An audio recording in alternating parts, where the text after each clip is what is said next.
Isang mapagpalang araw sa ating lahat. Ako nga pala si Binibining Apo Mayadalem, a Phil 2A student, at ito ang aking mga salaysay patungkol sa ang kahulugan ng pragmatic sa epektibong komunikasyon at ano ang epekto ng di-verbal na komunikasyon sa pragmatikong kahulugan ng isang usapan. Ano nga ba ang kahalagahan ng pragmatics para sa epektibong komunikasyon?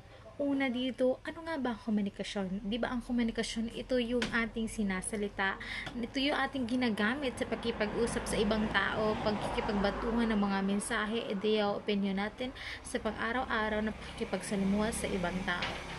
Sa larangan ng komunikasyon, bakit epektibo ang pragmatics? Ang pragmatics kasi ito yung isang ngayon ng isang komunikasyon na nagbibigay ng mas makabuluhang kahulugan at mas nauunawaan ang isang mensahe sa isang particular na sitwasyon.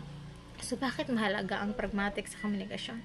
Dahil ang pragmatics nga ay ito yung nakakatulong para sa mga sitwasyon o mga mensahe na binabato mo upang mas maintindihan ng iyong kinakausap. Ipang walang mga problema o walang ibang kahulugan ang kanyang ibig sabihin pala nito. Halimbawa na lamang sa mga mag-aaral at guro. Halimbawa na ang guro ay sinasabihin ng kanyang mag-aaral na ang ingay mo naman. Yung sa literal na ibig sabihin yan, para sa atin, ang ibig sabihin yan is maingay ang estudyante, naiirita ang isang guro.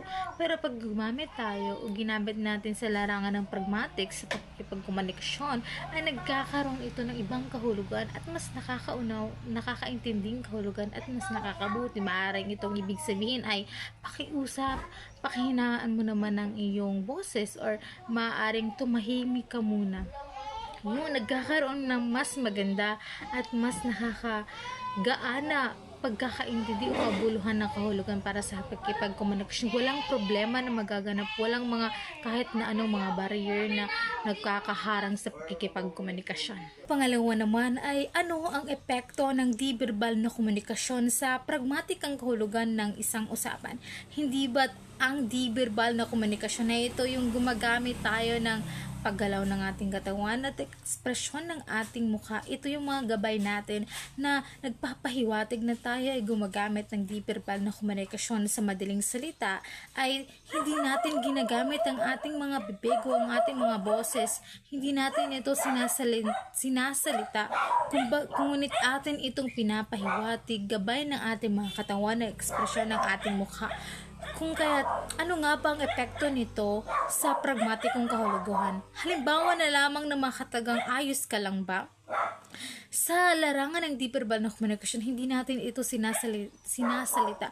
Kumbaga atin lang ito ginagamit gabay ng ating katawan. Kung kaya sa larangan ng pragmatikong kahulugan ay halimbawa ang ayos ka lang ba ay ating tinatapik ang balikat ng ating kausap, at kung nagpapahiwatig ito ng pag-aalala at pag-aalala ng isang tao sa atin kung ayos lang ba tayo, ay makikita natin ito sa ekspresyon ng kanyang mukha kung ito ba ay masaya o nag-aalala talaga. Ngunit kung ang isa naman ay kung nagbibigay ito ng mga nakataas ang kilay at nag-aalinlangan o may mga panunumbat na tinatapik niya ang iyong balikat, ay ito'y nagpapahiwatig ng kaibahan. Kung kaya't dito ay nagagamit pa rin ang pragmatikong kahulugan, paggabay lang ng ating paggamit ng di-verbal na komunikasyon sa mga paggalaw ng ating katawan, kung paano natin ibigay ang ating mensahe sa mga taong hindi nakakapagsalita, gabay lamang ng ating mga katawan ng ating ginagamit. Dito na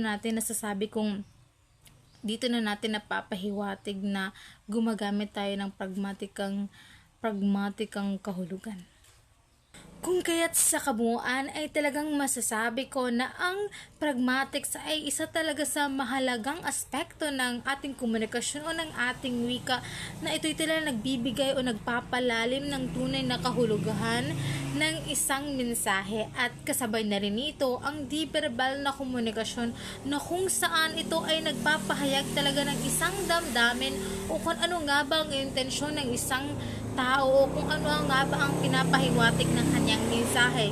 Kung kaya't itong dalawang ito ay talagang ito ay nagbibigay ng mas malinaw, mas makabuluhan at mas epektibong komunikasyon na magagamit natin sa pang-araw-araw na pakikipagsalamuha natin sa iba't ibang tao. Yun lamang po at maraming salamat.